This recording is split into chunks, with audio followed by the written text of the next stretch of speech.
then I don't know, I try to like try those stuff. That was great Can what you you hear me? did because you were changing the decor entirely of the whole thing. You were creating worlds.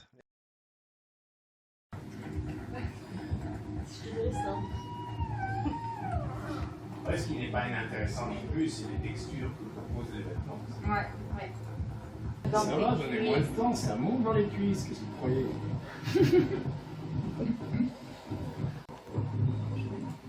C'est encore plus proche. Trouver une bonne position. On va faire vite, peut-être. Non, ça passe pas, c'est le. 1 heure, 20 minutes pour rien. Demain, ça peut être pas mal de le mettre en place. Mais, Faudra pas demander. Oui, on dirait un petit fœtus. Ouais. Et ça donne quelque chose. Ça donne quelque chose. Comme si on faisait parler les muscles du dos, des omoplates, des épaules. What a room good going.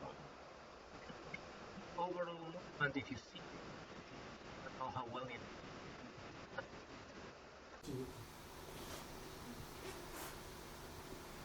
Imaginez presque qu'on a affaire à un public qui là assiste à l'ensemble de vous quatre et de ce qui se passe à l'écran.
Selon le flux, la protéine peut se connecter à d'autres protéines. Émerge une murmuration du corps.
C'est ça le problème. Non, donc on a compris que il y a une paradoxe et une contradiction extrême entre être complètement mis dans la proprioception et dans les sensations internes du corps, qui c'est le thème central du projet, et devoir se soumettre à la tyrannie du point fixe de vision d'une caméra. Hier, c'était cette caméra pour se connecter aux collaboratrices. Et donc, quand on jouait avec la caméra, il fallait jouer avec cette tension complètement contradictoire d'être à la fois dans la propre perception et le rapport aux autres basé sur ça, et comment on se connectait avec les autres qui étaient loin, et avec aussi le propre corps, parce qu'on se voit à travers la caméra, mais en mélangeant la sensation interne sur laquelle on base le mouvement avec la tyrannie du point fixe de vision qui nous découpe complètement du corps. Donc cette semaine, on joue justement sur cette tension radicale. On l'a mis en scène au centre du problème parce qu'on habite une société complètement dominée par le point fixe de vision et les caméras. La perspective linéale de la Renaissance a été inventée en 1435-36 à Florence. C'est de ce moment-là où le point fixe de vision a colonisé le monde et a été l'instrument primordial de la colonisation globale. C'est un instrument que j'appelle de violence ontologique.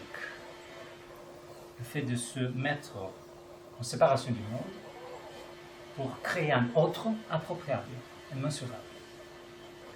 C'est ce qu'il y a derrière la dualité cartésienne, sujet-objet. Descartes a écrit son traité exactement 200 années après le traité de Léon Battista Alberti, où la perspective linéaire de la Renaissance a été décrite pour la première fois. C'est-à-dire que Descartes avait déjà internalisé cette manière de se séparer du monde à travers des points fixes de vision. Et toute sa philosophie et tout ce qui domine depuis Descartes se base sur cette séparation, cette violence ontologique, créer une séparation fondamentale du monde. Et cette point fixe de vision, comme on disait hier, c'est aussi la plus effrayante réduction ou essai d'élimination du mouvement et hiérarchisation de la sensibilité en éliminant l'intégration multisensorielle plastique par substituant pour une domination complète de la vision, une vision fixe.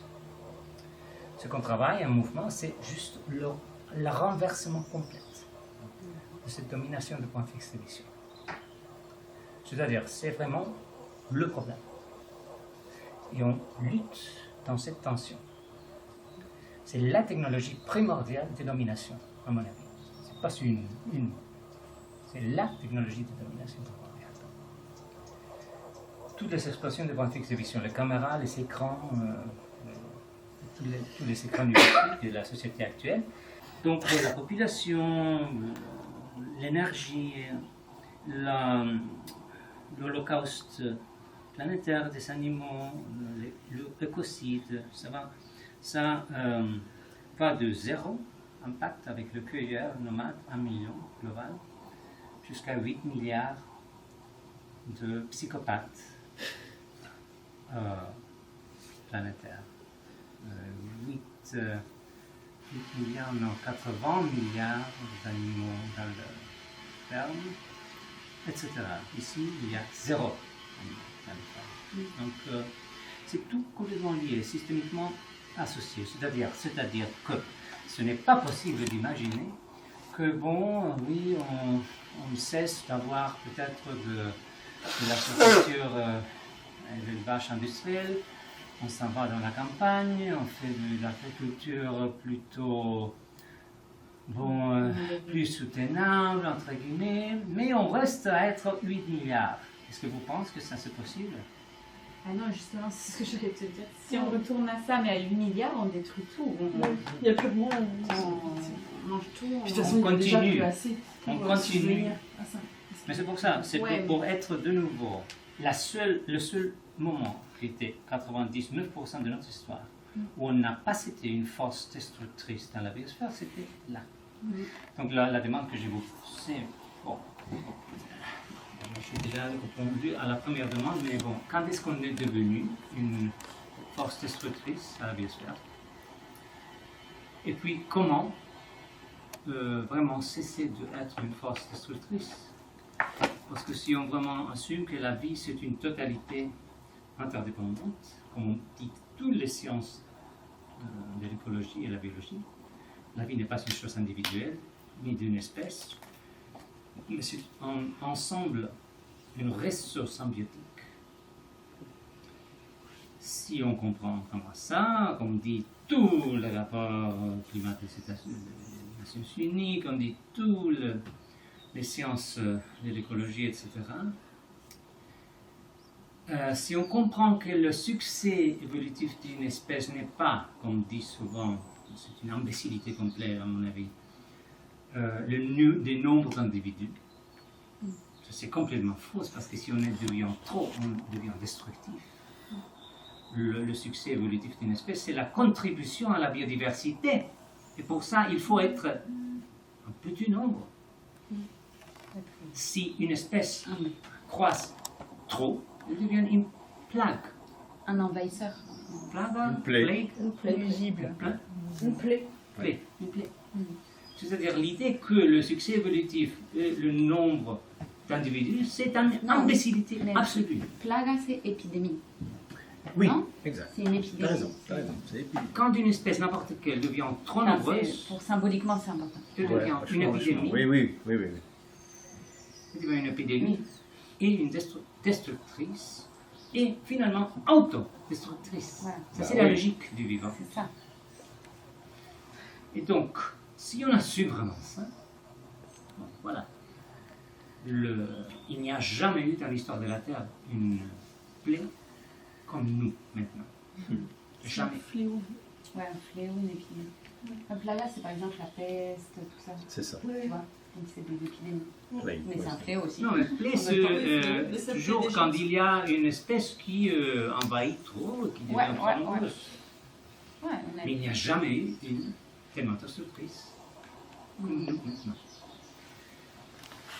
Dans les États du monde, même ceux qui se prétendent être plus progressistes ou bon, moins totalitaires, on commence à questionner ce dogme que la famille nombreuse, c'est la base de la société. D'abord ça.